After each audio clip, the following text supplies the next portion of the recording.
everybody. Good evening and welcome in to the Cryptid Huntress, where we're going to go on the hunt tonight with Wayne Totherow. We have Wayne here from Mannimal Research and Paranormal Odyssey. This is going to be a really fun show tonight. I just got to spend last weekend with Wayne and all his crew up at the East Tennessee Squatch Out up in, I think it was South Pittsburgh, Tennessee. We had the best time out there. I was one of his speakers along with Lori Wade at that event. And we're going to do a little recap today on that event. And then we're going to get into the Appalachian Mountains. Okay. And all of the cryptids, all of the wild and crazy, scary things that go on there, including all the missing persons, portals, you name it. We're going to talk about it tonight. So you guys get ready. Thank you so much for spending your Saturday night with the Cryptid Huntress, myself, and with Wayne. We're gonna rock it out tonight. And I know Wayne's excited. His team, Tennessee, the Vols, are kicking butt and taking names right now. So I know half the people that are going to be watching tonight are probably watching that game. Okay, and watching this simultaneously, I'm hoping. Okay, so yeah, you guys, if you'd like to follow along with all of my shows and everything I'm doing, please go to my website. That's thecryptidhuntress.com. You can find all of my shows, all my events there. Y'all, you know, I was actually supposed to go to Elkins Creek today, and I know I'd mentioned that earlier, but we had to cancel that trip because it rained out. Okay, so we didn't end up going out to Elkins Creek. For you guys who know, especially those of y'all from Georgia, Elkins Creek is where the Elkins Creek Bigfoot cast was made. It's the most famous Bigfoot cast out of Georgia, and I was going to be there today, but it rained out. So, oh well, maybe next time. Okay, that's why I don't announce my events before I do it. Usually, I shouldn't announce that probably. So. But anyways, my events are kind of changing around now on my website. The Earth Magic Conference has been canceled. Okay, so I'm not going to be at that one. I didn't know what Earth Magic was anyway, so I was being one of the speakers, so I'm okay with that. Okay, but we do have a World UFO Conference coming up. We also have the Molina Bigfoot Festival coming up. Those are both in November, and the East Alabama Bigfoot Town Hall also is coming up. That's in January. So y'all check that out. All right, Patreon. If you guys want to support my work, please go to my Patreon, become a member. Shout out to all my Patreon members. You guys rock. Okay. And also, I have a shop, War Woman Goods, on Etsy. Thank you guys so much for all of your support. And I'm trying to figure out why this camera is shaking so bad tonight. I'm so sorry. There's always something, right? There's always something. It's audio, video, something. But let's get going here. Okay. So let's get on with the show. I want to bring up Wayne. Okay. So Wayne is the host of Paranormal Odyssey Podcast, as well as the founder and president of Mannimal Research, a small Sasquatch research organization based out of southeastern Tennessee. Mannimal was formed in 2019 after Wayne looked into joining other research organizations because he was discouraged with the negativity he saw with other groups out there and wanted to do something different. He's led many field investigations in the years since starting the group and has uncovered some interesting evidence along the way. He was approached in 2022 to take over the hosting duties of Paranormal Odyssey Podcast after hosting his own YouTube channel on the subject of Bigfoot since 2020. He's well respected in the community for sure, and he clearly displays a passion on the subject. You guys, please go subscribe to Paranormal Odyssey. That is on YouTube. Please help me welcome to the show, Wayne Totherow. What's up, Wayne? Hey, Jessica. How you doing, ma'am? Hey, go Vols, right? What's up with that game? I'm telling you, man. I was telling Jessica, guys, before we came on tonight, I've been watching Tennessee football since 3-4 years old, since I was big enough to sit on my dad's knee and yell, "Go Vols." And I've never seen anything like going on tonight. I mean, it's on in the background. If we score here in a minute, it's going to be 72-0. It was 65-0 at halftime. Tennessee's never scored more than 70 in a game. So we're watching history. But I'm happy to be here. All of that aside, you guys have my full attention. Game's on in the background. I'm not even paying attention. I'm happy to be here, ma'am. Oh, thank you for being here. I think that's hilarious because I know that half the people in this chat today, look, I even see Kevin in here. Kevin and Troy. Troy made the chili. Okay. there's a lot of people in here that I actually met at your Squatch Out last weekend. That was an amazing event, and I wanted to thank you so deeply for inviting me to be there and to be a part of that, because I made so many new friends, and I learned a lot, and I got to actually go Bigfooting, okay, with Lori Wade and a bunch of people. Terry Brown was there. I'd never met him in person. Um, and Flat Rock was there. I mean, there were so many people that were there that I enjoyed being there. So thank you for having me. And I thought maybe we talk a little bit about the Squatch Out before we get started tonight. Um, Tell me what your thoughts on the Squatch Out. Was it a total? I thought it was a huge success, Wayne. I was very, very happy with the turnout. We were only allowed a certain amount of tents, and once I announced the event and started like taking reservations, I think a day and a half, maybe 2 days, it was full. It was an amazing time. We were only allowed 25 tents.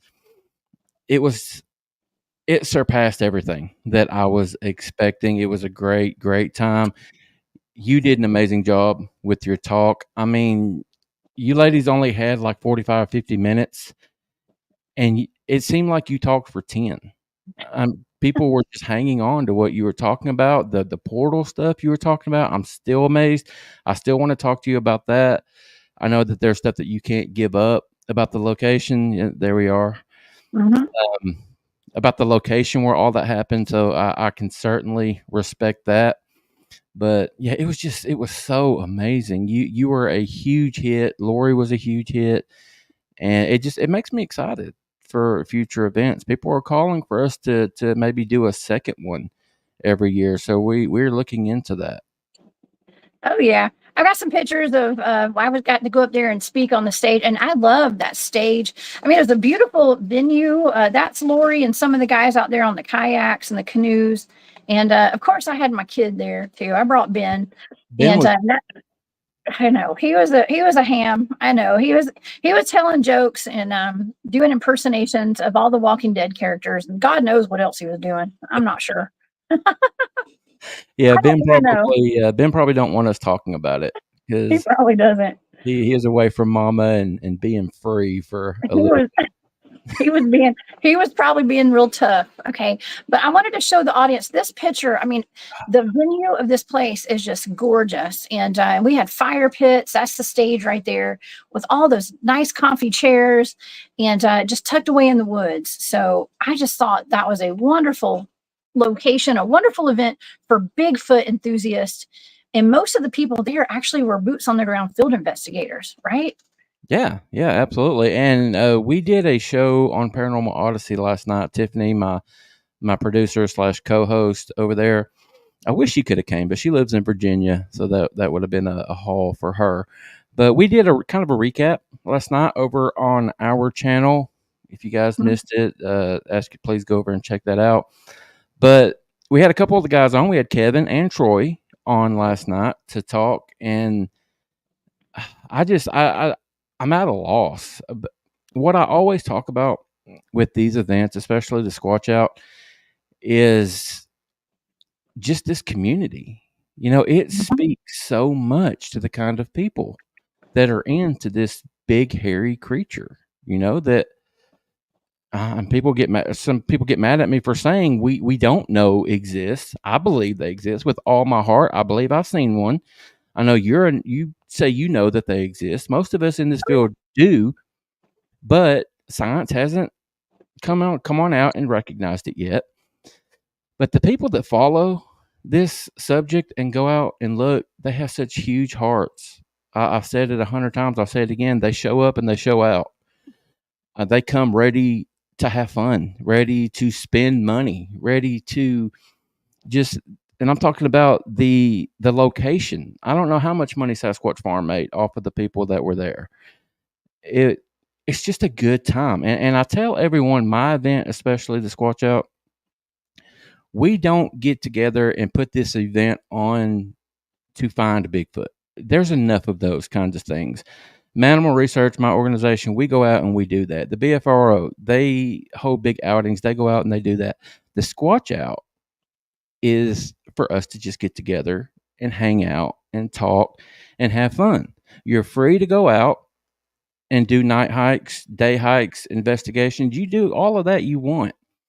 You're free to do as you wish, but we don't have an agenda. And a lot of the people that were new to this event this year were people that came from the BFRO and have gone to BFRO events, and they would come up to me and says, "Okay, what's the agenda? What are we going to do tomorrow? We're going to hang out. We're going to talk. We're going to eat chili." We did a lot of chili. Gosh, Yeah. I ate chili all weekend. It was great. It was a I lot. had Troy on last night, and I think he said it was like 20 gallons. That pot was 20 Right. gallons. I know I It fed bought everybody. It fed everybody like 5 times over. It was great. exactly. I know I bought 20 pounds of hamburger meat. 20. I spent $100, $97 on hamburger meat. I mean, that didn't even compare to the money that Troy spent over $200. Thank you, Troy. Yeah, Troy's awesome. He's such an amazing guy. He's our one of our newest members of Mannimal Research. And I told him, because Troy's health is he has issues. He just put on disability. I know Troy don't mind me saying that, but his health isn't great, so he can't get out in the field and hike and go for miles like many of us can. But Troy's going to be an awesome base camp guy. Every investigation, every group needs that person that stays back at base camp and just watches the camp, and he's going to do a great job at that.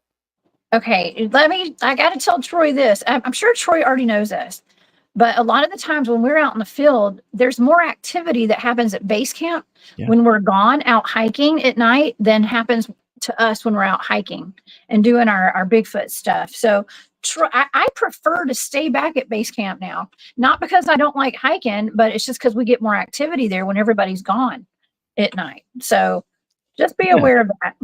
It's funny that you say that, Jessica, because I've said it so many times. We, as a group, Mannimal, we stopped doing night hikes a long time ago because I firmly believe that you are never going to sneak up on a Sasquatch. They know you are in the woods before you know you're going to the woods, I think. So going on these night hikes is dangerous. It's still fun to do. We do them occasionally, but that's not a big part of our investigations. Just like you said, I firmly believe that if there are Sasquatch in the area, they are going to come to you. If you want to have an experience with Bigfoot, go camping. Go camping in a place that has had activity, reported activity. If they're in the area, they're going to come to you. And I really believe that. So as you were saying, there's more stuff that goes on at base camp than out in the field. And I feel like that's because they're wary of us. They're going to stay away. We're never going to sneak up on one, but they will come to us. So I agree with you. Yeah, that's why I kind of joke around about how we all wear camo, right? We wear camo. We're trying to blend into the environment, but they're going to see us no matter what we're wearing. We can wear bright yellow. Yeah, you can wear, fluorescent orange, fluorescent pink, green, like highlighter colors, it doesn't matter. You can wear reflectors on you and they're going to see you if you have on camo or a ghillie suit or that. So, we're not fooling anybody out there. Exactly. Okay. Exactly. But it makes us feel like, well, we're blending into the environment. Okay. But it's almost like they have that heat. They have a built-in thermal vision. You know what I mean? Like FLIR. So they can smell us. They can see our heat signatures or something. They're like Predator. You know what I mean? So I agree with you. I agree 100%. The going out and walking around in the woods, there's something creepy about that. That's fun. We all like being scared. I mean, that's the big reason why we do it. There's nothing more terrifying than 1,000-pound, 9-foot-tall, hair-covered creature in the woods that could rip you apart. But as far as gathering evidence, I just don't think you can go out and find them. Mm-hmm. Yeah. Well, so here's what I do, and like my line of thought. Line of thought, is that even a phrase? We'll go with it. This is my line of thought. This is brand new. I just came up with that phrase. I like to go out there. I'm not. See, me personally, I'm not like trying to. I've been doing this for a while, And at this point, like, I'm not really trying to prove that Bigfoot exists to people, right? Because I'm just out there to do it for myself. So I'm not out there to gather evidence. I'm out there for the whole experience, okay, to experience it. So that's why and there's actually, I just saw Don Tart's in my chat right now. I know he's one of my teammates. We'd like to go out there and just sit, okay, like hike out, maybe not too far, you know what I mean, but just go and sit for a while and listen and observe. And that's kind of my MO. That's what I like to do if I'm not sitting at base camp. Just to experience everything that's around us. And it's not just Bigfoot too. You know, Michelle's in the chat who says, I think maybe y'all should get permission at Montgomery Bell State Park at Werewolf Springs, because she grew up around there. They would go to the park. Well, you know, we got werewolves allegedly out in some of these areas. This is in Tennessee. Okay, I'm sure. Have you heard about Werewolf Springs? You know, I've heard of that. I've heard someone talk about, maybe I heard Naomi Finn talk about Werewolf Springs. I don't know where it's at. I couldn't tell you where it's at, but the name, where did that name had to come from? Somewhere, right?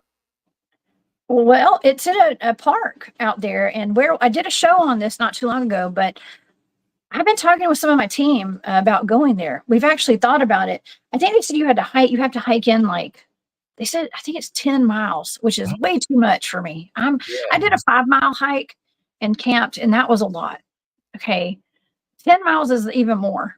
That's double. I can't imagine doing that and not being able to get out of there if an emergency happened. It'd be a lot. But nonetheless, the story goes that a train derailed, and it was carrying circus performers. And the only two that weren't accounted for were the two wolfmen out of the circus. And it was right there at that park. And eventually, I don't know I can't remember how soon after that train derailment happened. At least one person was unalived, as we say on YouTube, and mauled to death basically by a werewolf. Okay, like a wereman. Okay, werewolf. And so there's been sightings. I don't remember how many people have been had an encounter with these werewolves out there, but they call it Werewolf Springs now. So I think it's in the Appalachians. Okay, I know we're going to talk about that tonight. But yeah, it's okay. So that part, the area of South Pittsburgh, where we were, is full of high strangeness, because there's not only, like, we got Sasquatch Farms. That was a great place. It didn't seem ominous or threatening to me. Like, the energy there was very nice. But you go down to South Pittsburgh Hospital. Wasn't there like a ghost hunting destination out there? Oh yeah, I think it's Old South Hospital, South Pittsburgh Hospital. It's closed down. So the owner of it does open it up to investigations, and I talked to some people. It's really, really active. I used to work with a guy before I was really into all of this that did paranormal investigations, and he had been all over, you know, Brushy Mountain, you know, the one in Louisville, the big one. He had been all over, and he said that the Old South Pittsburgh Hospital was the most haunted place he had ever been. So I haven't been. Everyone that knows me, that follows my channel, that listens to the podcasts, knows that I'm a Bigfoot guy, but I'm very interested in ghosts and the paranormal and all that stuff. But I'm a big old chicken. I'm a scaredy cat. I've never gone on anything like that. I'm terrified that as soon as I do, something is going to latch onto me. I'm going to bring it home, and I'm not going to be able to get rid of it. And I got kids. I don't want something like that being in my home. And I really believe that there are spirits out there that have bad intentions that latch onto people. And I'm terrified that that's going to be me. But yeah, to answer your question, the Old South Pittsburgh Hospital is a very, very haunted place. Okay, did you say that was a psychiatric hospital? Or I feel like I've heard somebody tell me that it was a psychiatric hospital. Maybe it was just the old hospital. I think it was just the old hospital. I don't think it was a psychiatric, but I don't know. It could have been. Okay, well, it just seems to have like a super dark energy about it. And I don't know if the ghost shows have gone there, like Ghost Adventures or Ghost Hunters. It seems like I had heard of it before. Okay, so and it's in the middle of the Appalachian Mountains, which gives it even more of an angle of being like super haunted. Okay, just because it's from in the Appalachians. That's not the same hospital that's in the shape of a cross, is it? Maybe that was a jail. I don't know. I don't know I'm not either. familiar with it. Okay. Well, nonetheless, it's there in the town, this beautiful town. And hey, Bobby, he was at the Squatch Out too. Okay. Bobby's awesome. That's my boy right there. Oh man, he was so cool. I had so much fun hanging out with him. Flat Rock was there too. I did show a picture of Flat Rock. Yeah. And Flat Rock and I will both be speaking at the East Alabama Town Hall coming up in January. So let's see. Now this look. I only flashed these pictures up for a second because I don't have any makeup on in these pictures. I don't like showing my pictures of me with no makeup on when I'm Bigfooting for a couple days. Okay, but anyways, just for Flat Rock, man, I showed that. Okay. Yeah. So yeah, yeah. I'm first and foremost am a Bigfoot field researcher, and secondly, I do podcasts and stuff on it, and so I try to look presentable when I'm on screen. Okay, but when I'm out in the field, I don't really care. Okay, it doesn't, there ain't no, mirrors and stuff to be putting makeup on out there in the woods usually. Absolutely. Although we did have nice bathroom facilities at this place. That was a plus for sure. Yeah. Yeah. The Sasquatch Farm, guys, if y'all aren't familiar with it, if you're into hiking, especially RVing, go check that place out. They do an amazing job. They have awesome bathrooms. What they did was they got 3 of these travel trailers that you see, the enclosed travel trailers, and they put them all in this little enclosed area, and they turned them into full bathrooms. So you've got a bathtub, a shower, toilet, sink. They all have heaters and air conditioners in them. They thought of everything here. It's a really cool place. They did, and we're not sponsored by Sasquatch Farms, but we do like it. Okay. We do love it. I will totally go back there anytime, and I would highly recommend it to people.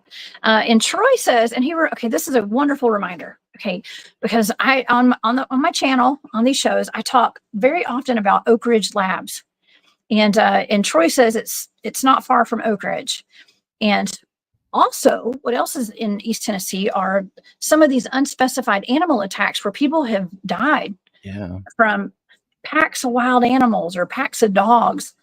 But see, they're very suspicious. Some of these cases, like out in Cott County with Amber Miller and Tony Aarons. And we've looked into that too. If you guys want, I'm not going to get into detail with that, but go look at my remote viewing playlist. You'll see a show on that. But the Oak Ridge Labs, Wayne, they may have a Large Hadron Collider underneath that place, or an ion collider for sure. Well, okay. I was today years old when I heard that term. What is that? What? Oh, it's CERN, like CERN. Have you heard of CERN? No. What is that? Oh, dang. Okay. You don't know what CERN is? Okay. Mm-mm. This is like the first. Ooh, you see the look on my face. She's excited. Okay. CERN is a Large Hadron Collider. I talk about it a lot all the time because, you're familiar with the Mandela effect, right? Yeah. Okay. Some people claim and I agree that it could be that whenever they turn this Large Hadron Collider on, CERN is a place out in Switzerland. Okay. And they have this big, gigantic, huge facility where they are, they're searching for the God particle is what they say. I know I'm just giving a short little lesson on CERN because I don't know everything about it. Okay. But some people say that when they turn on CERN, it opens a huge portal. It opens portals. It tears through dimensions and space and time. It deals with like time travel. Some even say there's one little kid that went on he said that in 2012 they turned on CERN and it destroyed our dimension that we lived in, destroyed the planet. So we actually went into a different dimension. Okay, and that's where we're existing now. Yeah, CERN. You gotta look up CERN. Gosh, I talk about it all the time. And so they say, sometimes you'll notice more often than not that we're having Mandela effects. And people are remembering things differently than what they're said to have how they happen. And they say, well, maybe it's because CERN got turned on. It has to do with someone like scientists turning on CERN and shifting our timelines and stuff. Now, So spell CERN for me. SERN or CER? What? CERN. CERN. CERN out of Switzerland. Wayne, I can't believe you don't know about CERN. God, yeah.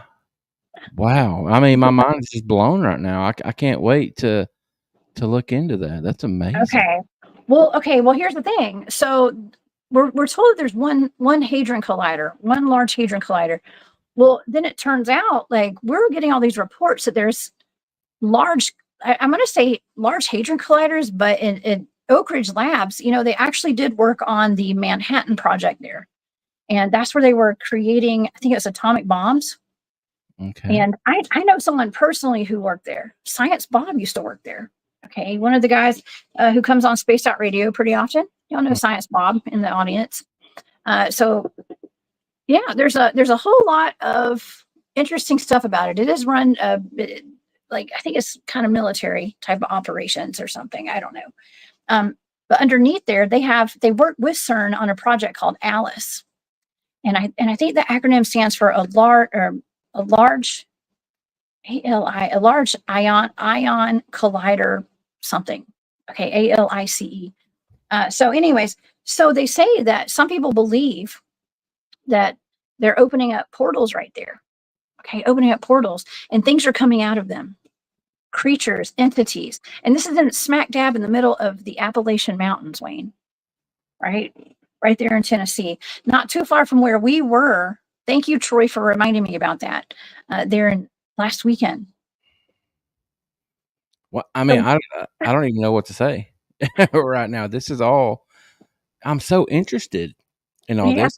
I had never heard anything about it. I can't wait to look into it. That's amazing. Yeah. Okay. Well, it's something. Okay. So my audience, we talk about it a lot. So I'm sure my audience, I can't keep up with all the comments right now because it's a lot, right? But hey, William Nighthawk's in the chat. What's up, William? Oak Ridge is a very important piece to the puzzle, though. Okay, when we're talking about the Appalachian Mountains, I think that it has a big significance in a lot of the cryptid activity that we have there, because that's not the only hadron collider that's said to be in the United States. I've heard rumors that there might be one in Georgia.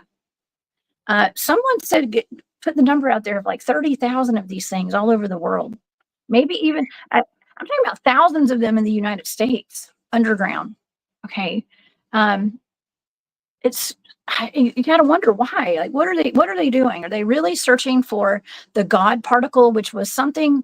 I guess it was like some kind of dark matter that caused the Big Bang to create our universe or something. Okay, I don't know. I may sound like I'm crazy right now to you. I know, because if you've never heard of CERN before. Yeah, I mean, I've heard of the God particle. I'm not really familiar with what that is because, I mean, all that stuff just goes right over me. I'm a Bigfoot hunter. I'm a podcaster. I'm interested in all that stuff, but man. Well, it's just some it kind of ties into the Bigfooting though. Okay, it does, because we're always trying to figure out like where do Bigfoots go when we're not being seen, which are not seen very often. Okay, but I talk about cryptids being conjured. Okay, sometimes, and you had probably been to Corpsewood Manor, I would think, right? I know you've been to Chickamauga. You don't live too far from there, right? Yeah, I've been to Chickamauga at the battlefield so many times. I've never been to Corpsewood. That's a place I'm supposed to go. A friend of mine and myself, we are setting up a visit there.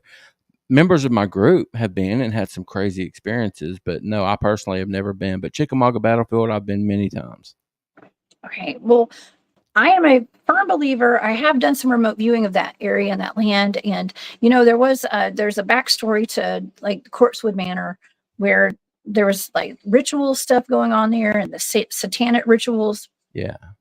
And conjuring potentially of stuff. We know about old Green Eyes out there. And I think it's Greg, right? With Backwoods Cryptids. Yeah, Greg is really big on Old Green Eyes, and talks about him a lot. Yeah, he is hung up on that stuff. Greg, Yeah, for good reason. Yeah. For good reason. He was actually at the Squatch Out too. Okay, so we're in the chat. We're getting confirmation that there's these large hadron colliders all over the South. Cryptiville says there's one in Nashville at Vanderbilt. Really? A lot of times they're under colleges. Okay, I'm not gonna keep going with that one because I don't know nothing about nothing. Okay, but I heard they might be underneath colleges. Okay, and but yeah, Vanderbilt, that's another. So imagine having a large hadron collider. We're told there's one in CERN, Switzerland, but then we've got at least two that we know of, or we are rumored to be in Tennessee, which could be ripping through space and time and opening up portals and letting things in. Well, at Corpsewood Manor, I believe that there's been portals open there from all those rituals, potentially. I mean, I don't know for sure, but I can assume magical stuff and like very dark stuff, because that place has a bad energy about it. Real bad. You've been to Corpsewood? Oh yeah, absolutely. I've been. Yeah, my team, we actually filmed a series of videos for this one investigation we did, and they got tens of thousands of views on YouTube 12 years ago. Yeah, 12 years ago. And I talk about it a lot. I won't get into detail tonight, but yeah, we went there and there was a lot of blood everywhere there. And I kept hearing, okay, and when I was remote viewing it, I kept hearing the land requires blood. Holy shit. Blood. Yeah. And when we had gotten there, there was blood everywhere. And we thought it was like from a chicken, or we were hoping. So you saw actual blood? Yeah. Well, it turned out to be human blood. It wasn't like a remote viewing. You saw no. You physically and other people saw red blood. Yeah, there was human blood all over the place. Oh. It was human. And we found out what it was from later. Because the mother of the person whose blood it was contacted us when she saw our video. And it turns out her son had been there that week and had cut his leg with an axe by accident, because he was chopping wood. They were out there to like have fun and get scared, him and his buddies. And it was dark, and he took his hatchet and he was going to go cut some wood to build a little fire out there by the ruins of the house. And they just said it was a freak accident, and his hatchet slipped and it sliced the artery in his thigh. Oh, shoot. Yeah. But we could tell, all the guys were all trackers on the team. We could tell that like a herd of elephants had ran out of there quickly. And we just figured it was people that got scared or something. But there was just a massive amount of blood everywhere too. So it turned out to be her son. He survived. She said that he barely survived that. His friends carried him out and took him straight to the hospital, and he just barely made it. Now you see, that's another crazy story about that place. Yeah. I'm sure you heard my buddy Derek Walls. He's the VP, the vice president of Mannimal Research. He's been with me since day one, a great friend of mine. He got up there and talked about his experiences at Corpsewood, and Greg Smith, who you mentioned earlier, was with them. And they talked about, and Dr. John Baranchuk, who's a member of Mannimal Research, they all went up there. I wasn't able to make it to that investigation, but they all went up there, and John got stuck in his truck because he was pulling his camper. They were trying to find a place. He's got one of these little micro campers, like off-grid campers. It's tiny. And they ended up getting stuck. And they had to call for a wrecker. And I kid you guys not, the people that showed up, there's more to this story, but the people that showed up to pull John out was the sons of the man that killed the two people there, that committed the murders on that property. Their son, his son, was the ones that showed up to pull these guys out. That is so weird. And it just shows you that's a small town, Tryon, Georgia. Yeah. It's a very small town. That's wild. And they said that it wasn't even a tow truck. It was like a Jeep with a winch. It's a jacked up Jeep. Not a winch, a winch. Yeah. Yeah. That's just weird. That's just odd, very odd. And it's out in the middle of nowhere down a logging road. basically is how you get there. And I mean, it's been 12 years since I've been. Okay, it's been a long time. Okay. Yeah. So Maybe longer. how far are you from there, Jessica? Not far. Right now, I'm going to say about an hour, maybe hour and a half from there. I'll come meet y'all. How about that? Let's go up there sometime. I'll come meet you. Yeah. I mean, I said I didn't really care to go back, but I'll go meet y'all. Okay. Yeah. It's a little creepy up there, especially at night. So you're this person that has these feelings and these abilities, and you say that you feel like a dark presence while you're there? Yes. Yeah, I did. It wasn't actually in the daytime, not so much, because it was like really nice and pleasant and it was just beautiful out there. But at nighttime, it's just not a good feeling. There's definitely a feeling of being watched and stalked, kind of. We took a bunch of pictures, and my pictures had faces, like men's faces in them, of orbs with like men's faces. Now, you see, Jessica, I was about to get a drink, and you had to bring up faces and orbs, and you got to elaborate. What? Yeah. There was, I don't usually I'm always having orbs around me all the time. People that watch my shows, especially over the past year, I've had, when I was doing my card readings and stuff, I used to do videos when I would do like spiritual advice and stuff. I still do for my channel members. But a lot of times I would have orbs float in front of my face during my live shows or during my recorded shows. Matter of fact, I was doing a show one night here on the channel, and I can't remember who I had on. I think it was Barry Littleton, maybe. I can't remember, but an orb floated in front of my face, and I was just so shocked by it because I'm just surrounded by orbs a lot. They're always in my pictures when I take pictures, and it is what it is. But when we went out there, I don't remember there being a lot of humidity. Okay, it was cold. I remember it being cold because I had on my green jacket. Okay, so it was chilly. Not a lot of humidity in the air. And when I would take pictures, I didn't pay a lot of attention until I went home and analyzed them. But there would be a couple of orbs in some of the pictures. And I sat there and I just zoomed in until I couldn't zoom in anymore. And there were definitely faces in the orbs. There may have been just like one or two, but there were faces. I remember at least two faces, two orbs with a face in each.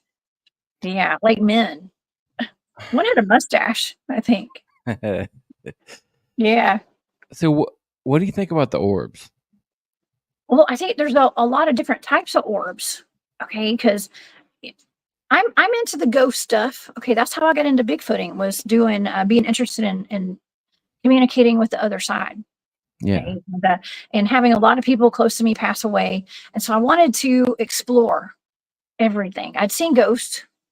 And so I was like, if ghosts are real, Bigfoot's probably real. Okay, I've seen some weird stuff. Why would Bigfoot not be real too? And so I like I said, I've always had orbs in the pictures that I've taken ever since I was young. But I think that there's so many different types of orbs because, I've been in my tent in the field when we're doing our research, Bigfooting in the North Georgia mountains, and an orb is floated into my tent. And it sat there, and it just sat there, and it hovered over me for a little while, and then it floated out, and we have it on camera. Okay, like in one of the night vision cameras we had outside, you could see the orb coming out of my tent and going into the next tent with the person beside me. Yeah, so I think that they are consciousness. Okay, maybe it's just like a ball of pure consciousness, like a non-corporeal soul or something. I don't know. It could be just about anything. I've had instances in the field where I've seen like an orb or a flash of orange light in the trees, and then it turns into a Bigfoot or something because it's like a loud huff and a growl. Right as I'm seeing that orb, it's like, okay. So yeah, I'm wondering. I've always wondered what the connection with orbs and Bigfoot is. Yeah. There's some sort of a connection. Okay. I just don't know exactly what it is. Maybe there's portal activity. Okay. Because we were talking about, I did want to kind of touch on portals tonight a little bit. Yeah. Because what if that's like a portal opening or something? I mean, I don't know. Yeah. I mean, there's a couple of things with the Bigfoot phenomenon that I haven't experienced. One of them being smells. I've never, I believe I've been close to Bigfoot before in my investigations. I have pictures, thermal pictures of what I believe to be a Bigfoot in North Georgia at Pigeon Mountain, at your neck of the woods. But I Really? didn't smell anything. I've never had that smell. And I've seen like balls of light in the distance before, but nothing like hovering, like nothing like you've described tonight. Just they were from a distance, and in areas where there were no camp. It wasn't a camp. It wasn't headlights. It wasn't. It was places where there should not be a ball of light. So that's the only really orbs that I've experienced. But the smell, and people think I'm crazy that I want to experience the smell.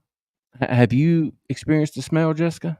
Oh yeah, for sure. I've had a lot of different scents out there, like SCENTS. Okay. And there have been times where I've smelled stuff. It smells like a rotten, like a dead animal. Okay, a dead animal, poop, and it's just a weird smell, like urine and all that. And it just kind of you get a, what do you call it, a waft? You get a waft. Or a Wafting. you get the waft. I don't even know if that's a word. Did I just make that up? I don't know. But you get that. Awesome. It's just it just is fleeting. You know what I mean? Like you smell it and it's gone. But it doesn't happen all the time. And there have been instances where I do believe there were Sasquatches like a lot of times we have them in our base camp at night. And that happened in the past more than it does now. Mostly in North Georgia. Okay. Mostly in North Georgia, but there'd be times where I do believe that there could have been Sasquatches kind of, here's another weird thing, right? And we didn't smell them. That was the point. There's no smell involved with all that. Just footsteps. You can hear them. I do remember Keith, one of the guys on my team. Shout out to Keith. I'm going to see him tomorrow. Keith, he sleeps in a hammock. And I slept in a hammock one time. And that's when I went hiking into that Dogman investigation in Alabama. Okay. And I slept so hard, I didn't even know I was a Dogman burrito. Okay. I didn't even think about it. I was so tired when I did fall asleep out there. But he sleeps in a hammock usually, or a tent cot. A lot of us have tent cots. And he said that he woke up one night because he heard footsteps outside of, and usually we have like tarps over our hammocks. And so but you can still see out from underneath your tarp. Yeah. Okay. And he said that he heard footsteps and then there was a flash of light. And then the footsteps stopped. Okay. So he's a wildlife biologist. Okay. So he doesn't go straight to Bigfoot. It was definitely Bigfoot. Because he has to be a little skeptical about it, but it was odd.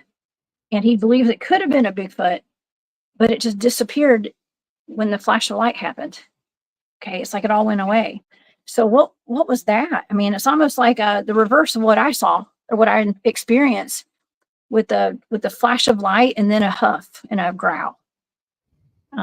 His was like the footsteps and then it flashed and went away.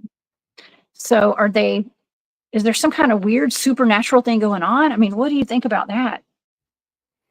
I mean, I've heard stuff like that before. I don't know what to think of that, Jessica. I mean, we can spend all this time out in the woods and experience these little things, but it's not like prolonged. It's only like small instances here and there. So it just gives us stuff to talk about. And that's what's so frustrating. It's like we don't experience enough to tie everything together. I don't know what to make of that. I know. I really don't. Well, you know what? I'm just out there experiencing all of it, and I'm loving it. I love being out there, and tea time with Tiffany. Tiffany's in here. Hey, Tiffany. Hey, Tiff. She was wanting to know, and I think this was back when we were talking about something earlier, because this has been a while since she wrote that. But she was wanting to know, what would you do if that happened to you? And I think that was in regard to some orbs, maybe, or Tiffany knows me well enough. you know, That's my girl right there. We Tiffany's one of my best friends. We hang out. We talk daily. She knows what I would do. what would you do, Wayne? Tell me. She knows me well enough. I mean, I would have to know exactly what she's asking, but yeah, The orb in the tent. enough. The orb in the tent. Orb in the tent. I mean, yes. I don't know. That's something. It escaped me, Jessica. That's what I was going to ask you. If you or any of your people have experienced this, and I promise this is Jessica's show, not mine. This I is love it. This is No, the interviewer content. in me. Yes, go ahead. Ask me questions. I'm loving this. I think it's great. Yeah. What would you like to know? There have been several times while I have been camping on these investigations, sleeping alone in a tent, and something outside wakes me up. I don't know if it's footsteps, a tree limb snapping, something wakes me up, and I'm awake, and I know I just got this feeling that there's something outside of the tent, but I cannot make myself get up to look at it.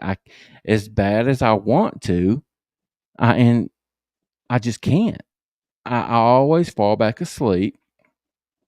I'm there for one reason, and that's to gather evidence. I can sleep in my bed any other night and get plenty of sleep. I'm there. You sacrifice sleep on these things. You make sacrifices to go out and do these investigations. I understand that. But it's just like something comes over me and I cannot make myself get up to see what's outside of my tent. Have you ever experienced that? Yes. Okay. And that ties into some other stuff too, because the answer is yes, I have. And this is really weird, what I'm about to tell you. Whenever we're having a lot of really crazy activity that's going on. I mean, we had a night, I don't remember, Dawn's in the chat tonight. I'm not sure if Dawn was with us on this trip. What's up, Dawn Tart? We were up in one of our locations that we researched, and we got screamed at in our base camp. Like a scream like I have never heard in my life. It wasn't just like a scream. It was a moan, a wail. It was like wailing, but it was terrifying and it was sad and I had all these emotions in it. And it lasted forever. It was just weird and it was terrifying. But we were all just kind of sitting there like, what the heck was that? Okay, but it was obviously a Bigfoot. It was something not human.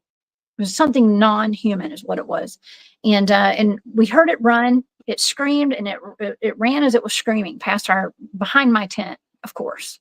Okay, behind my tent. And then about an hour after that happened, we should have stayed up all night and posted up and hunted this thing down, right? We should have. But guess what we did, Wayne? You'll never guess. We all went to sleep. Every one of us. But we didn't go to sleep. We all just went and got in our tents and laid there until the sun came up, basically. Every one of us.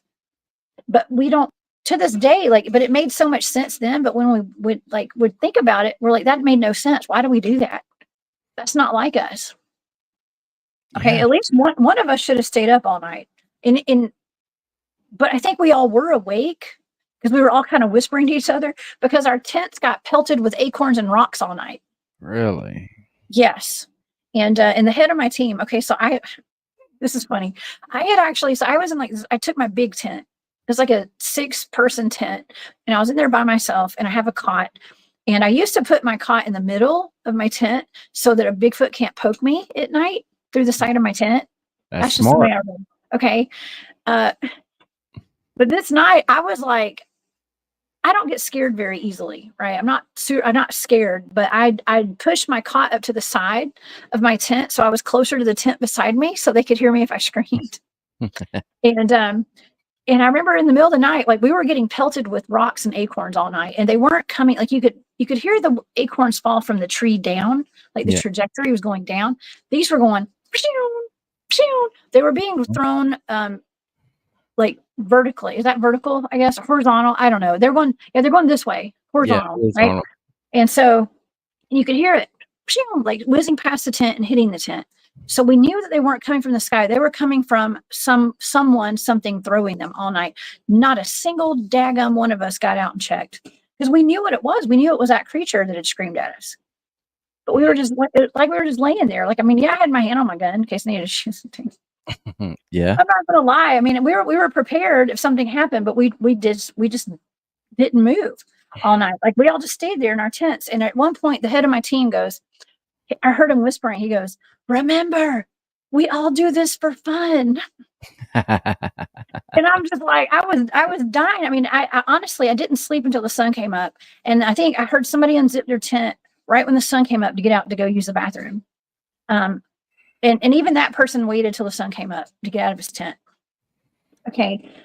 But we were all, it's almost like we were not forced, but we just all went to bed.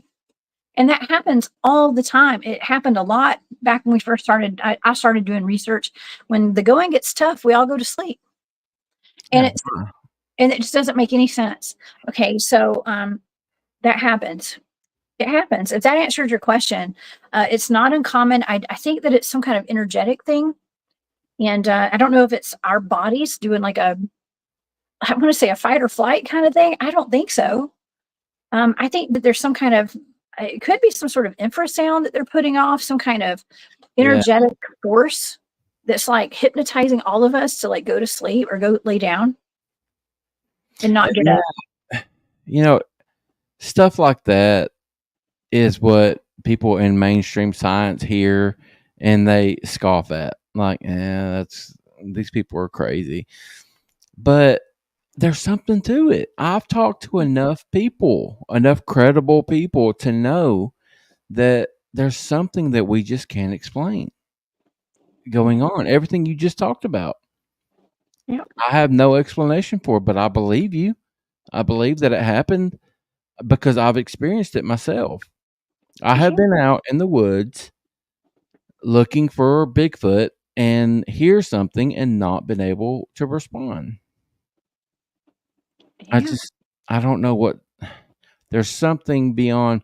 When I first started this, Jessica, in 2019, 2020, in that time frame, you could not have convinced me that Bigfoot was anything other than a flesh and blood mammal that we just haven't caught up with yet. That there is an unknown, unidentified primate in North America that we just don't know about. And that's all it was. I didn't want to hear any of this woo crap. I didn't want to hear about aliens. I didn't want to hear about orbs. I didn't want to hear any of that stuff. But you start doing a show in 2020.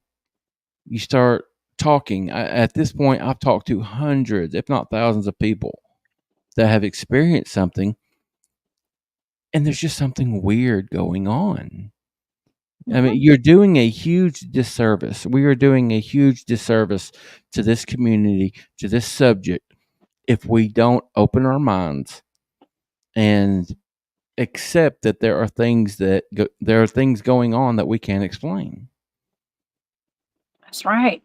Yeah, I think so too. And I 100%, that's why I don't hesitate to talk about my experiences that I've had out there, because I think that it's, we're talking about the pieces of the puzzle, right? There's like little pieces that are missing. Yep. If we don't talk about our experiences, we may never figure all this out. And if we start discounting things just because it's not in that box that a lot of us live in. I don't live in a box. I live outside a box. Okay. Yeah.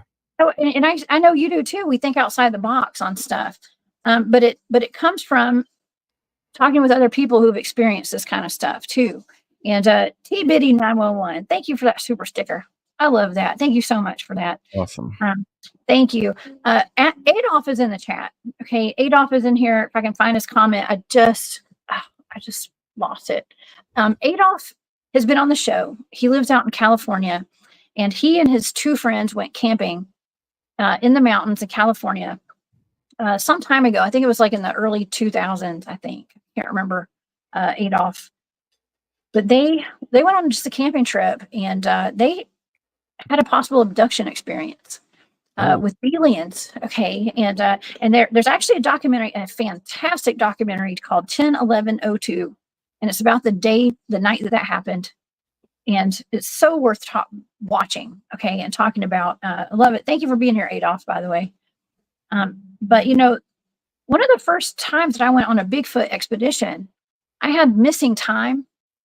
I had UFOs happening all around me, flying over us. I had orbs. We had something that ran up behind me that was invisible and hit me. I mean, I could hear it running. It was just like one thing after another, and it was just nonstop all weekend. And I don't care if anybody doesn't believe me. There was a whole team there that experienced it with me.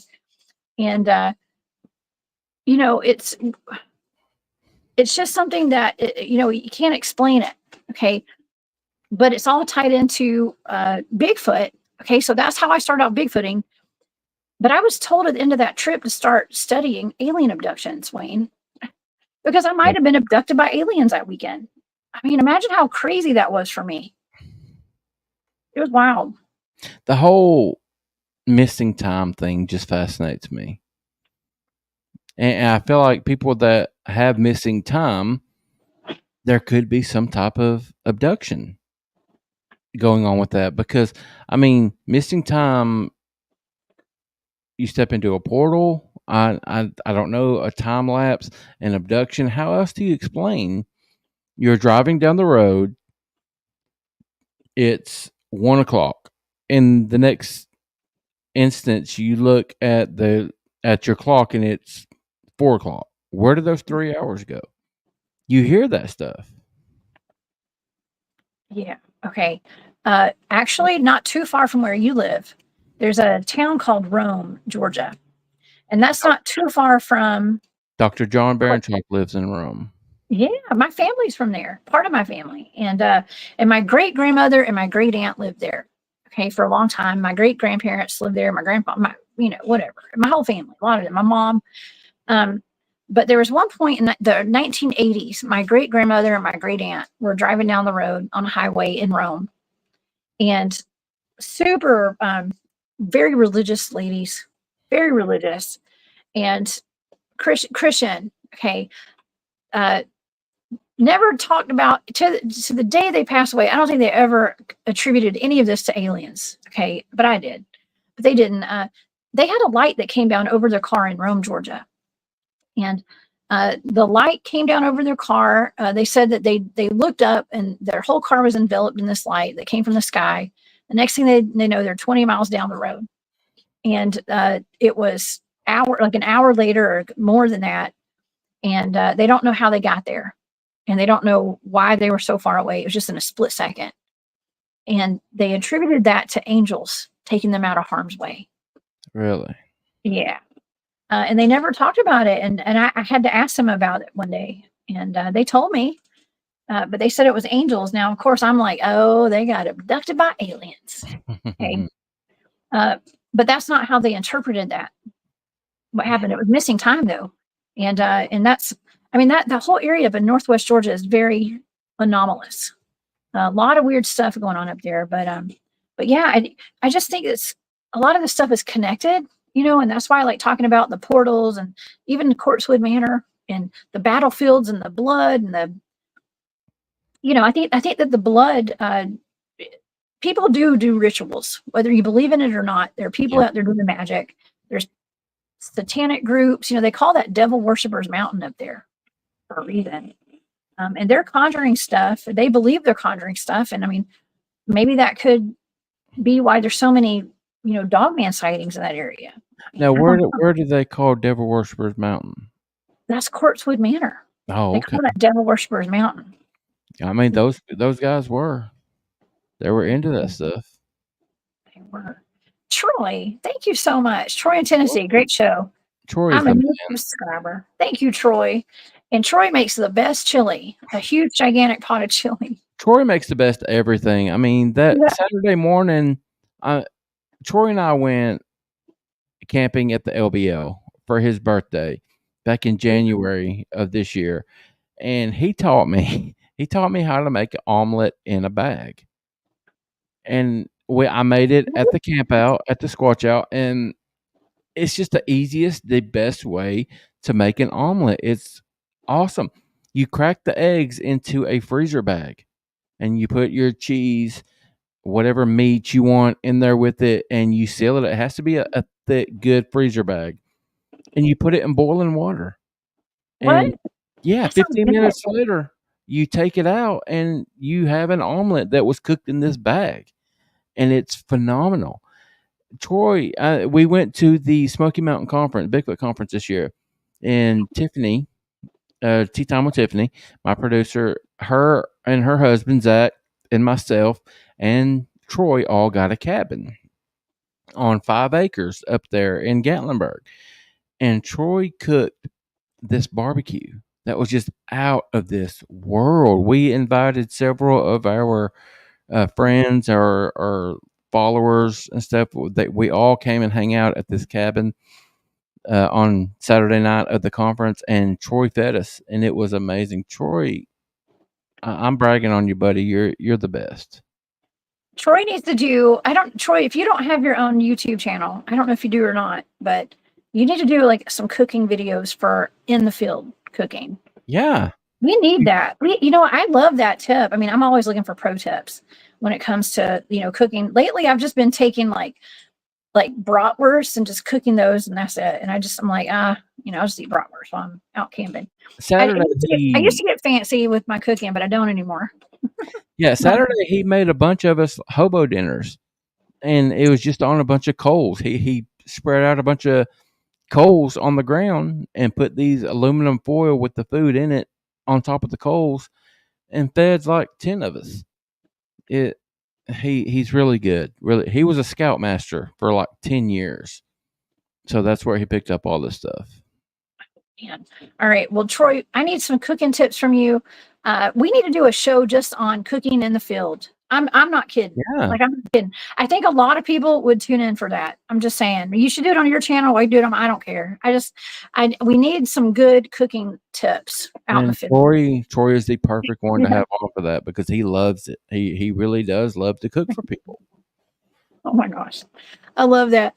Okay. And also I want to say thank you also to Michelle T. Thank you so much for that super sticker to Michelle. You're awesome. Michelle, actually, I think Michelle's one talking about Werewolf Springs earlier in the show tonight. So we definitely need to look more into Werewolf Springs. I did a show on it a while back. But yeah, the guys on my team, one of my teams, Cryptid Warfare, we've actually talked about going up there. And those are the guys that I did that Dogman hunt with in Alabama about 2 months ago. I guess we were out there. So yeah, man, lots of cool. I got a lot of stuff on my list of like my to-do list.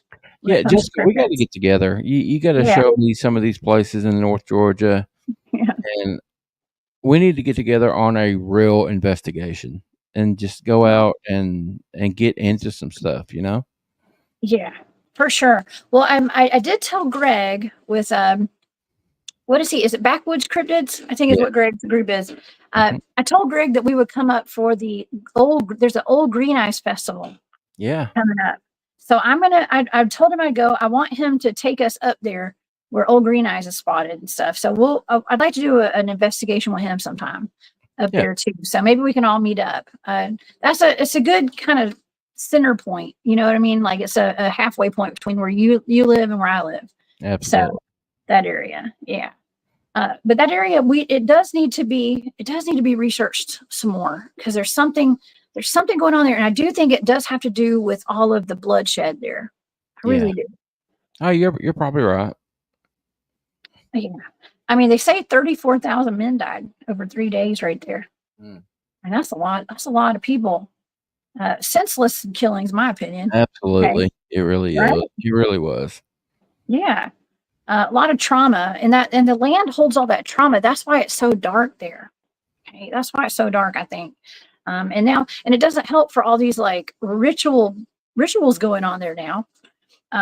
When I went, there were a bunch of pictures of people, like families, like old ladies and men, and you could tell that rituals had been done probably to hurt those people there. So not a good energy. Okay, Yeah. not a good energy. No Ouija boards out there for me. Okay, that's why I stick to cryptids. I don't really like getting into the spirit aspect when I'm doing an investigation. I like to try to stick with just cryptids when I'm out there. We got to kind of, when we're talking about cryptids and we're doing the research, we got to also take into consideration why they're there and how they got there. And I know William Nighthawks was in the chat earlier. I don't know if William's still here. Hey, William. I have consulted with him before at least one or two of my investigations on, I'm only going to say this once, and it's Skinwalker. I went to a cave in Tennessee where you live and did that investigation up there last year. And there were those allegedly in the cave. And so, yeah,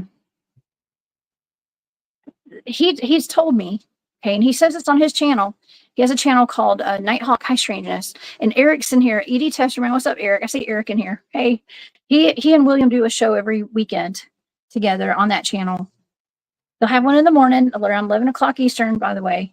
But he talked about how some of the Native American shamans have cursed the land on their sacred sites. And that's why we see these cryptids there, like Dogmen, sometimes Bigfoot, pale crawlers, S-walkers, all that stuff. It gets conjured there to protect that land by any means necessary. So, Yeah. it's important that we know stuff like that. And that's something I didn't know about until recently, is what he told me. So, I don't know. Yeah, I'm so amazed with the whole Native American side of it. I mean, I'm fascinated with the things that, just the stories that they can tell, and I wish that I was close with one that could share just some insight on Bigfoot, because it seems like they hold that stuff close. They don't share it with everybody, but I would love to hear some of those stories. Oh yeah, we do. Well, tune in to Nighthawk High Strangeness podcast tomorrow morning around 11 o'clock Eastern, 10 Central. And like I said, Eric's in the chat too, and William was in here a while ago. So he gives out some inside information on those shows. Okay, and he's been on my show too several times, and I hope he comes back soon because yeah, that's another missing piece of the puzzle. Okay. And yeah, what about Dogmen, Wayne? Have you ever experienced any kind of Dogman sightings, or do you get those around where you live? Jessica, I have upset a few people that follow me when I talk about Dogman. I don't know what to make of it. I need to see more. I've always thought Dogman could be more of a misidentified Bigfoot, but the people that you talk to that have experienced these things, they are adamant, no, this was a dog walking like a man. So I don't know what to make of it. I've never had any experiences. I haven't talked to a whole lot of people. I'm very interested. I just don't know what I think about Dogman.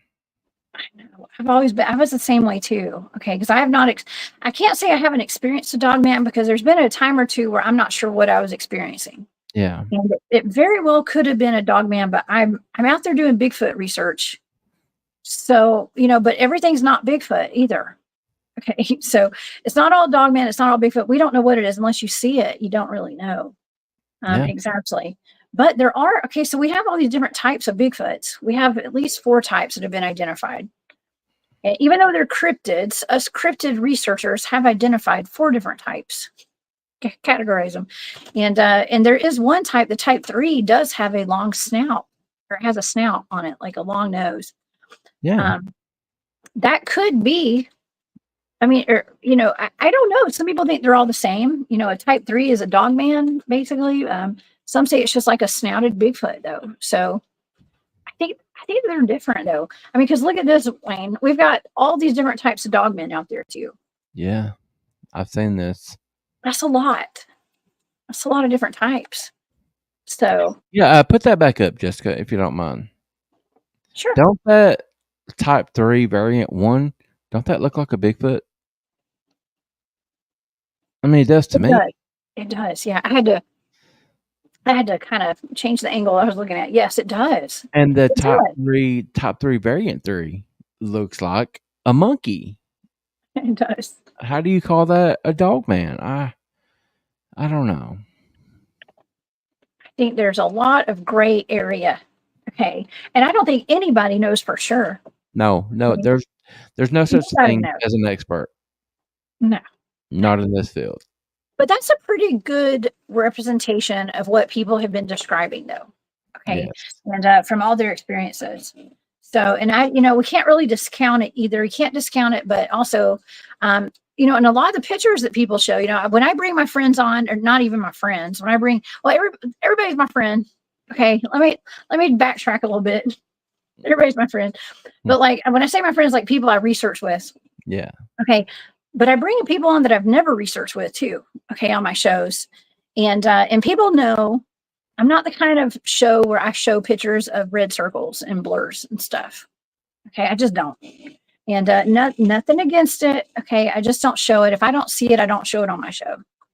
And that's just kind of like my thing. And so people don't even, kudos. They don't even bring it to me really. Cause I think people kind of know. That's awesome, Jessica. But before you go any further, I want to applaud you for that. That's amazing. I feel the exact same way. If you have to draw a circle around it, leave it. Just leave it. Don't just tell us. It's actually better if you'll just tell the story about what you experience and like not show us pictures where we don't see it. Exactly. Okay. Yeah. Ristel says that you love red circles. Oh my God. Those of you that know me, I'm the host of Paranormal Odyssey. Tiffany and I do that show, but I'm also the co-host of that Bigfoot podcast. Oh, that's right. Yeah, there's Paranormal Odyssey. That's your logo right there. Yep. But Brian King Sharp, who is the host of Sasquatch Odyssey, one of the biggest Bigfoot podcasts in the world, like top 3. He and I are co-hosts of that Bigfoot podcast. Yeah. We are very, very proud of that show. It is not for everyone. We understand that. It is very adult. We use adult language. We call out BS. That's basically what we do. And we talk a lot about what Jessica was just talking about, these red circles. We call them red circle squatches, pareidolia. I firmly believe that stuff is killing our community. If you have to draw, right now, everybody, if you have to draw a circle around your picture, don't share it because you're not doing any good. Ask yourself, before you share a picture, ask yourself, would science accept this as proof? If no, don't share it. Because it's awesome. Collect it, talk about it all you want. Just like Jessica said, talk about it, share the story, but just don't share the picture because it makes us look really, really bad. And that's really all there is to it. You guys do have a good show. Okay. And I have never met Brian before. I need to meet Brian and bring him on my show sometime. I would love to do that. Yeah. He's one person, like I'll see him occasionally like online and I'll hear him on that show that you guys do together. And I'm like, man, I need to bring him on, but I've just never met him before. So Brian is an amazing dude. He's awesome. He will come on. He will have you on. All I got to do is just tell him. He knows who you are. I've talked to him. I've talked to him about you before, so yeah, we'll make that happen. I'll message him in the morning, and we'll set that up. But yeah, that show, that Bigfoot podcast. If you are tired of the BS, of the hoaxers, there are several hoaxers that we have called out. There are people that abuse this community, and we take that very, very serious because some of the best people I've ever known are from this community. This community is full of amazing, awesome people, but there are some peckerheads out there, some goobers, to put it politely. And we call those people out. Yeah. The language is colorful. It's not for everyone. We get heated, we get passionate, and I mean, people respond to it. We get emails constantly telling us that it's the best Bigfoot show out there, that that the subject of Bigfoot needed a show like that. And that's what we set out to do. There's plenty of encounter shows. I do an encounter show. Brian does an encounter show, but there's not enough out there that hold people responsible. And that's what that Bigfoot podcast does. So everyone out there's not a YouTube channel. It's podcast only. So wherever you subscribe to your podcast, please go and follow that Bigfoot podcast. We would greatly appreciate it. That Bigfoot podcast. It's a great one. It is good. And yeah, I'm not, listen, I appreciate everybody that comes on the show and stuff, but I think that it's just kind of like, I'm not the person to bring their circles to. And it's just because I am being out in the field and doing the 3D stuff all the time. When I say 3D, I'm like boots on the ground. Okay. I am a boots on the ground field researcher. And I'm not the kind of girl that will go out there and take a bunch of pictures and then come back and like have to prove everything to the world and whatever. I've already been there. I've been doing this since 2011, and I've gotten all the evidence I need personally. Okay, I know they're real, but I'll bring people on my shows and stuff, and I do appreciate all the evidence. It's wonderful. We need the evidence, absolutely, 100%. But I like talking about people's experiences. Okay, and so that's kind of what it boils down to with me. And I've seen even like my team has some groundbreaking evidence, like the portal video, right? Yeah. That never went public. And then Trey, the head of my team, finally he went and I guess he's showing it to the public now or whatever on documentaries and shows and stuff. But let me tell you, he did a show and I saw the response to it. And I was like, wow, this is like groundbreaking stuff that could change our world. Okay. And it was torn apart. And I saw it, and I knew that was going to happen. I knew it. The two people that went inside that portal have both passed away now. Okay, so like our team doesn't take this lightly with that kind of stuff. And in my mind, I was like, man, it might just be better if he'd never shown that to the public. I'm just saying, I don't know, because there's also people that are here to discredit everything that we do, no matter what, if it's real or not. Yeah, and Jessica, I think you were telling that story to my buddy, Dr. John Baranchuk at the Squatch Out. I was. Yeah, and when he told me that, like he came back over because he was camped right beside me in his camper. And he told me, he said, you need to talk to Jessica about that portal story of it because 2 people died within 2 years of experiencing it. And ever since I heard that, it's just been in the back of my mind, like, I got to know more about that. That's so interesting because on that Bigfoot podcast, I'm not that Bigfoot podcast, but Paranormal Odyssey, Tiffany and I have we've started this new series called Missing Persons Case Files. And we talk about a lot of missing people that out in the woods that have gone missing under just very, very suspicious circumstances. And I think a lot of those could be tied to portals. These people that they're in the woods and they're with a group of people, you turn your head and then you turn your head back and they're gone. What happened? There's no sign of them. There's no clothing has ever been found, no bones, no body, nothing has ever been found with these people. How do you explain that? If an animal, if a wolf, a bobcat, a bear, a panther, if anything like that got these people, there would be remains that would eventually be found.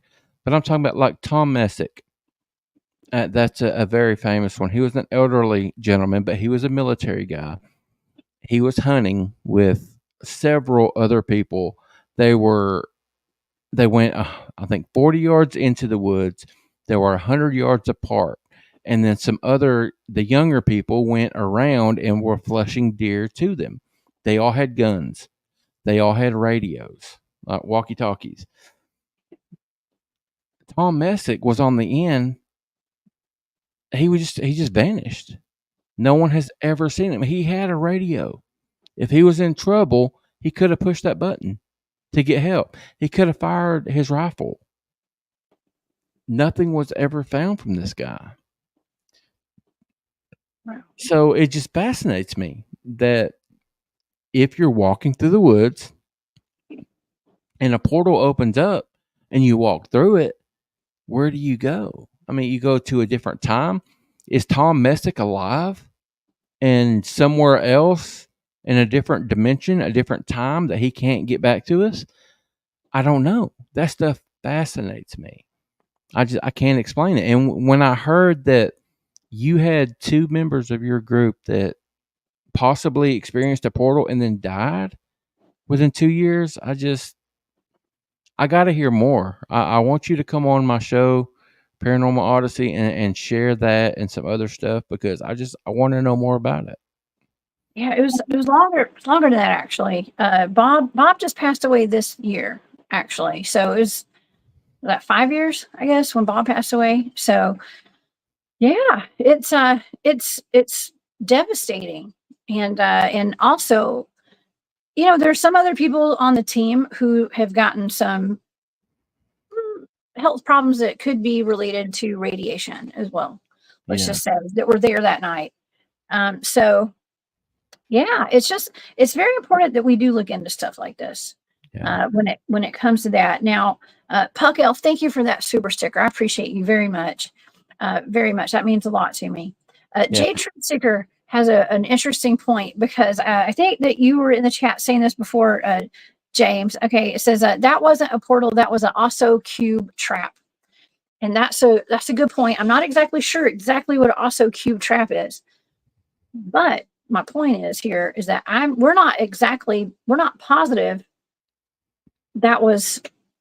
So, I mean, we think it was a portal. We call it a portal because we don't know what else to call it. Because they said that Bob and Tim said that when they went in it, and I have an interview with Bob on my channel here. Go to my playlist to field research, and you will see Bob on there in the interview that I did with him near the meadow, okay, where this happened. And he said that he described it as the environment changed. Okay, when they walked over to it, they were called over to it. David Pardue saw it. I guess it was like dissipating. By the time he saw it, it was already starting to like dissipate a little bit. But he saw it through his FLIR or his night vision. Okay, and it was just a big cube in the field. And they went over to go check it out. They were radioed over and guided to it because you couldn't see it with your bare eyes. Okay, it was dark too. And when they got up to it, their heat signatures disappeared, and they said the environment changed. Okay, so, and then when they came out of it, it shrunk down and it floated off. Okay, so, and if you watched the David Paulides movie about the missing 411 and the UFOs? Yeah, I'm familiar with it. Okay, well, there's a scene in there. I didn't watch the whole movie, but somebody sent me some clips because it lined up with what happened to my team. There was a gentleman in that movie, in that documentary, that said that he was elk hunting out in a field, and he saw a clear cube, just like what my team had experienced. And he said that at some point, like, he realized, like, it's almost like he blacked out, and he came to, he was inside the cube with 5 of the elk, and he was being taken off planet in this cube with the elk inside it too with him. And that's on that documentary. Okay, and it was, but they were kind of alluding to the idea of that being a spacecraft. Yeah. And hey, that it could have been a spacecraft. My goodness, it got up and it floated away after they came out of it. How do you explain that? I mean, there's really no explanation to it. Really, you just have to take note and talk about it. See who else has experienced it, I guess. Yeah. We did remote view it. I do think it was some type of a portal of some. I personally don't believe that it was just like natural. I think it was, dare I say, man-made or some sort of technology. Yeah. And okay, so here's something super duper interesting. My buddy Barry Littleton, who comes on the show a lot, he gives me these blind remote viewing targets. And one day he gave me a target. He said, protect yourself extra. This is going to be a good one. It's going to take a lot out of you, but you can do it. Okay. And so I started working on this target, and I was seeing kidnappings. I was seeing experimentation. I was underground, and I kept seeing where people were, something was going on underground. And when he asked me what I thought the target was when I got done with the session, I said, I think this is Fort Knox. It's underneath the Vatican, is what I thought, is what I told him. I said, I feel like I'm at an underground facility, probably the Vatican, but it's guarded like Fort Knox, is what I told him. And he was like, wow, that's interesting. It turned out to be where the people have gone who are part of the missing persons clusters in our national parks. Wow. Yeah. There's something going on with the national parks. Yep. And that's where we do a lot of our research for Bigfoot. So yeah, I don't even know. Yeah, I mean, I don't even know what to say to that. Yeah. Yeah. Well, it's just something just to take note of, and when we're trying to figure out where all these missing people are going, I mean, that was a tough target that I did, and these blind targets, I can't argue with that. That's the data that came out of that target, and I actually drew pictures too of what looked like staircases going underground, and I was like pointing down because I was like underground during these sessions in these facilities, and it's almost like I couldn't get in because they were so guarded. But people, here's the summary. People are being kidnapped, taken, experimented on, and disposed of. Oh, disposed of. Yeah, that was all in the data. Yeah. I know, right? That's so, because it could happen to any of us. No. I mean, I think some people are targeted for it though too. I do. I know. It's and so it's just something, as field researchers, we need to be aware of it, and we need to keep our head on a swivel, but don't stop the research. Okay. It's important that we're still out there doing it. But just be aware of it. Jessica, do you think there'll ever come a time where we have the answers? I mean, you know what? Our government's not going to tell us. And so it's up to people like you and I to tell our stories and talk about our encounters, and to do things that are outside the box, like remote viewing. Okay.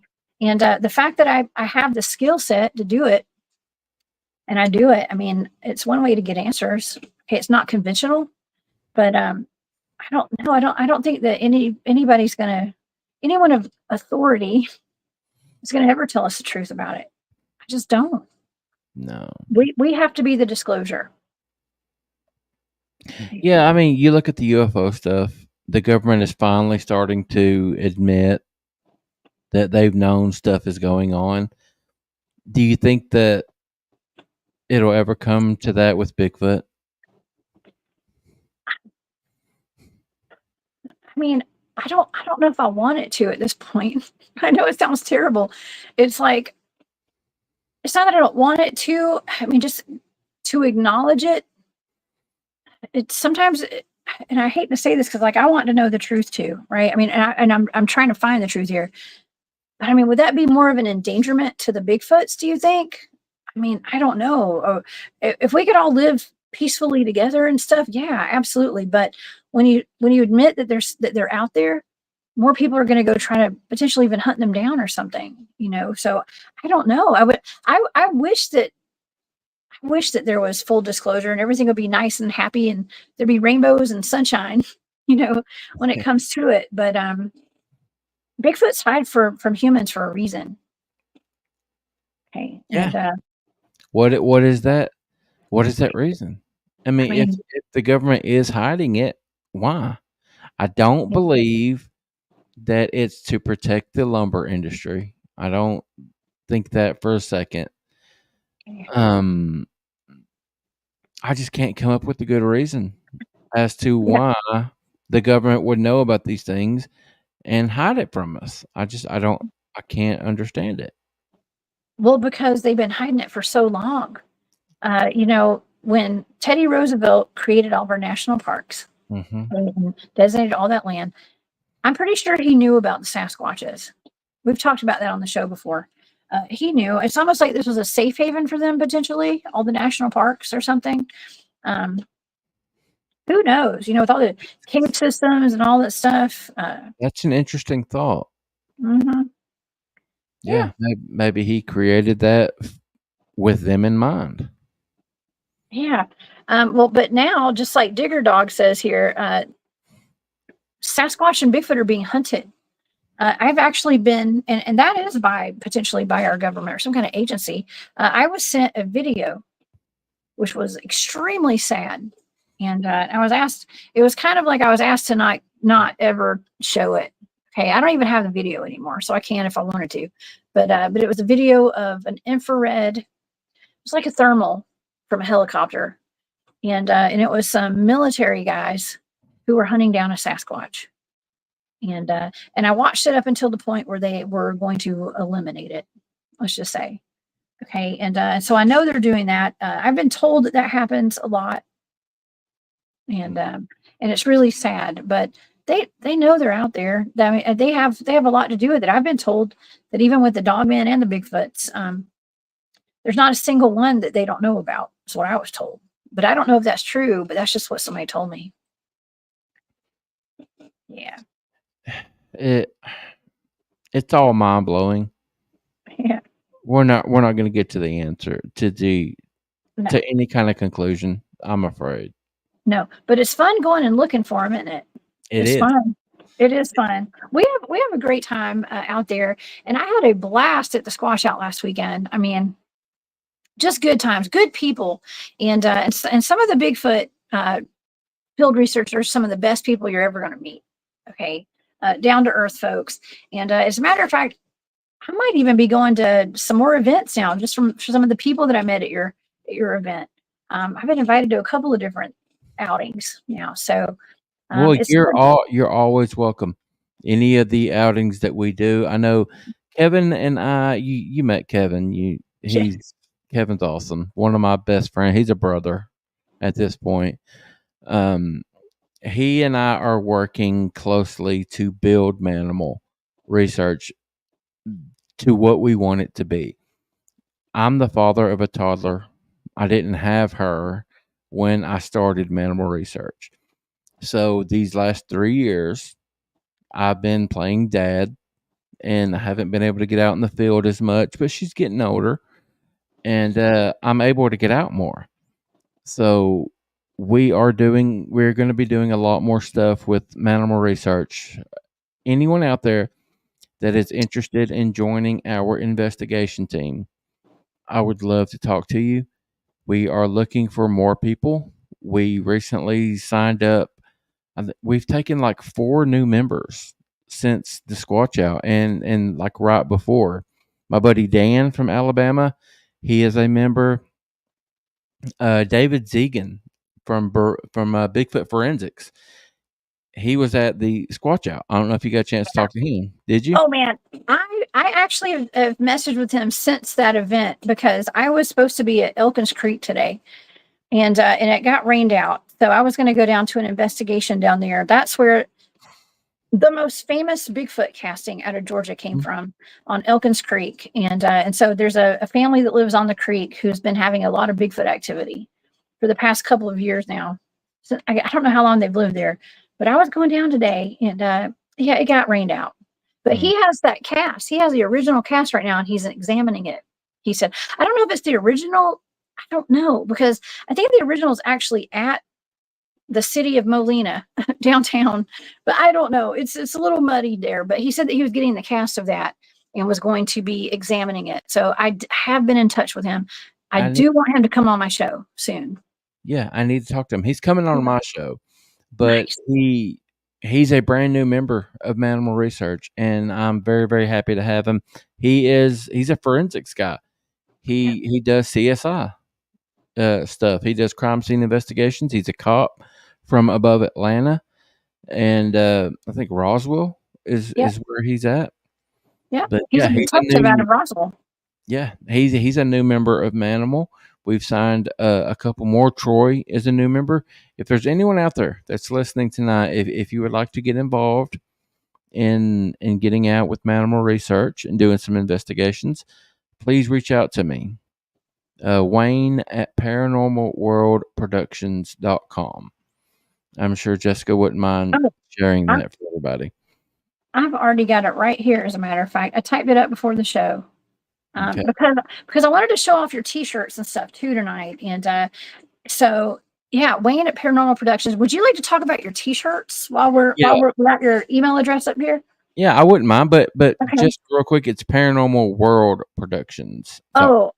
I left out the world part. Hold on, let me hide that. Let me redo that.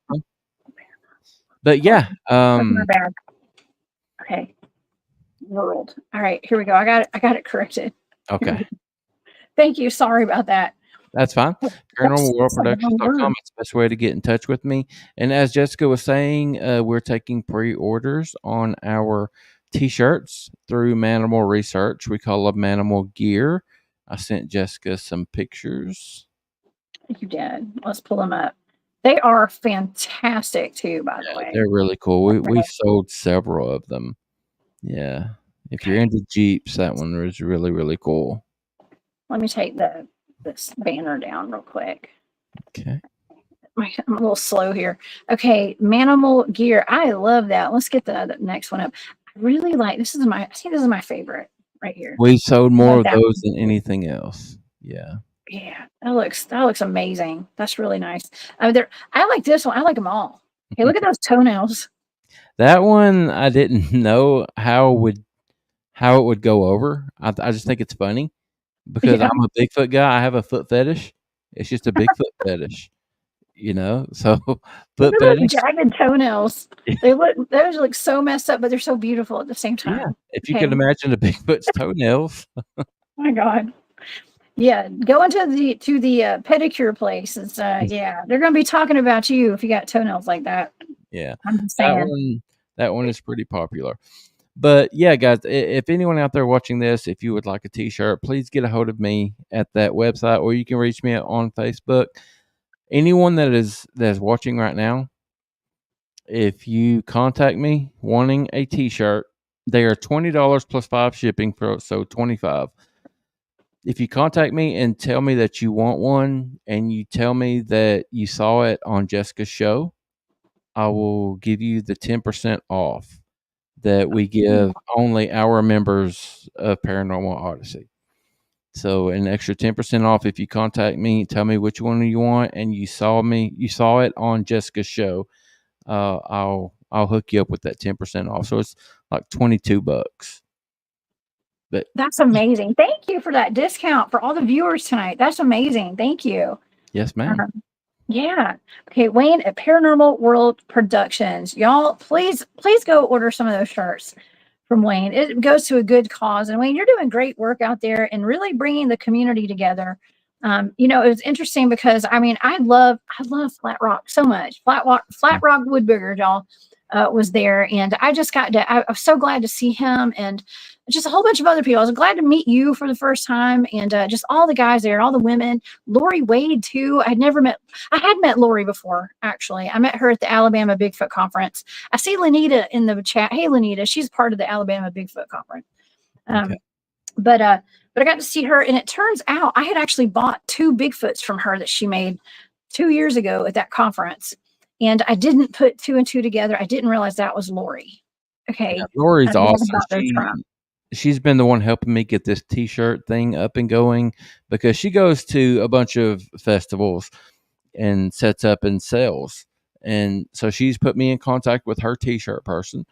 She has been my mentor through all of this. She is amazing. She does all of the Tennessee and Georgia BFRO investigations. Yeah, there she is. The 2 speakers. I love you ladies so much. You both were amazing. But yeah, I can't brag enough about each of you. Well, thank you. Well, hey, you did a great event, and it was a lot of fun. And all the gentlemen that were speaking, especially the night before, I really enjoyed that too. I know Miss Naoma couldn't make it that first night to do her storytelling, but the gentlemen who got up to speak were phenomenal, and we're ultimately, like, we all have our stories, we all have our Bigfoot encounters, and it's just good to hear other people's encounters and get an idea of like where those happen, and so we can kind of, I don't want to say triangulate, but like kind of get an idea of like where the concentrations are and what's going on in the Bigfoot world out there. So I appreciated it so much, and I hope I didn't. I know when I talk about my Bigfoot stuff, I bring other elements in, and it does involve ETs and portals and stuff. So no, it was fantastic. I hope it's not too crazy. No, I loved it. You had everyone on the edge of their seat. It's not all about Bigfoot on these things. We want to hear weird. We want to hear creepy. And you definitely brought that. You did an amazing job. Everyone that I talked to was very, very impressed with your presentation. Well, thank you. I just get up there and have fun and talk about whatever the conference is or whatever the event is. It's kind of because I have so much to choose from to talk about. Okay, yeah. So I just kind of go off the cuff on the events like that, and kind of talk about what I think the audience will be and wants to hear, what they want to hear. And so, and I think that you and I both, I think it's important for us to talk about the missing people in the mountains and the portals and where these people could be going. I don't think Bigfoot's kidnapping people. Okay. I don't think it's that. I think that there's something very sinister going on. And yeah, and it's just something that we need to talk about. We have to get the word out. We have to keep talking about these missing people. Something has to happen. You know, I don't know what can happen, but people, children. I've covered so many kids that went into parks with their parents that just disappeared. And I'm the father of a little one. I know you're the mother of a youngster, and it's terrifying to think that we could take our kids out for something innocent, something fun, and then not have them anymore. You know, guys, take care of your kids, keep them close, keep an eye on them. Don't let them out of your sight when you're out in the woods and doing these things, because anything can happen. Please. Yes, anything can happen. I don't take my son out when we're doing the real research out there with my team and doing weird stuff. He's not allowed to go on those trips because you just don't know. I mean, it can be standing. Even adults could be standing right beside you and they just disappear into thin air. Exactly. I'm more afraid of people than I am Bigfoots or Dogman or aliens. People are crazy. Yeah. Yeah. Well, and we also have like cults and stuff like off grid. I'm not saying all the off grid people are like in cults. I'm not saying that because I would love to be off grid. Okay. Yeah, me too. I would love that. It used to be like, ooh, that would be survival only. But like now I'm like, man, that would be wonderful to be off grid. In a van down by the river, you know. Yep. Who would have ever thought that would be like a dream for people to have these days, you know, back in the day. But yeah, it's definitely a goal of mine. I want to be off grid one day. Yes. Yeah. But we have to take it to consideration. There are, you know, people that are living off grid in the woods, hiding out. Even serial killers and stuff could be hiding out there in some of the forests where my team has gone to do research. So keep your head on a swivel, y'all. And but hey, I think the Bigfoots will protect us. I don't know. You can't depend on it, but they might. So depends on how. So be nice to your local Bigfoots, y'all. Okay, everybody. Oh my gosh. Well, this has been a fantastic show, Wayne. I mean, I know you and I could talk all night about all this stuff, and I hope you'll come back and hang out with me again. I would love anytime, man. Just let me know when you're ready, and I want to get you on, and I will get you in touch with Brian, and you guys can swap some shows. Oh, thank you. I would love that. And yes, Richard Goforth says we need to talk about witches, and Jay Truestiger says could live with the Nunnahi people. Those are the little people in the Appalachians. So there's a lot of stuff we could have talked about with the Appalachians, with the little people, the moon-eyed people, Spearfinger. Yeah, all sorts of stuff. you keep bringing up all just all these interesting topics, the stuff that I've looked into that I'm crazy about. Yeah, it was a great time, man. Thank you so much for having me. Well, of course. Well, hey, we got a list of things to talk about the next time you come on. How about that? Yes, ma'am. Okay.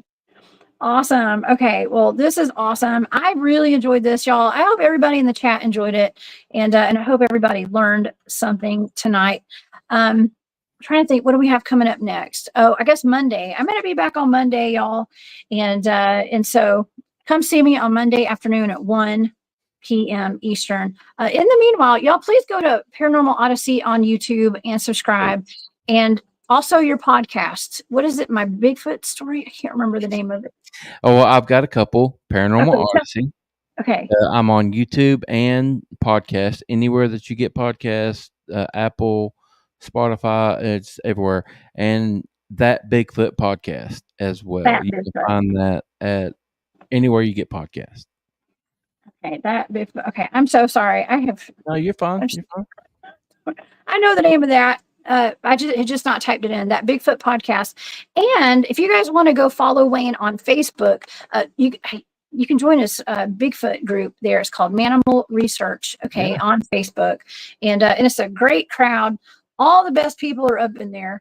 And I just enjoy it as much as I enjoy your show. So thank you again for being here. Thank you for having me as a speaker. And that really meant a lot to me, being able to come out there and participate. Yes, ma'am. It was my pleasure. I'm so glad that you were able to do it. Thank you, ma'am. Well, thank you too. All right. Well, everybody, y'all have a wonderful night. I hope y'all enjoy the show. Keep your head on a swivel. Please don't live in fear. Okay. We are going to explore all these mysteries together, and we're going to have a good time doing it. Okay. That's an order, y'all. We're going to have a good time. I'm just kidding. But yeah, and I know the stuff we talk about can get dark with the missing people and stuff, but it's not to put fear in anyone, it's to bring awareness to it. 100%. Absolutely. Yeah. Okay. Well, I don't know what the score is with your Vols game. Are they still playing? It's over. They won 71-0. Dang. So we set the record. Congratulations. Congratulations. That's awesome. Well, hey, it's a double win tonight because we got to hang out and talk Bigfoot, and your Vols won. So congratulations. Thank you, ma'am, very much. All right, everybody. Well, y'all have a wonderful night. Thank you for all the super stickers, the super chats tonight. And go Vols. Go Dogs. I'm just kidding. Go Vols. Go Vols. I know, right? Y'all have a great night. Wayne, have a wonderful night. And we'll see you next time. And I'll see you guys on Monday. Bye. Hey.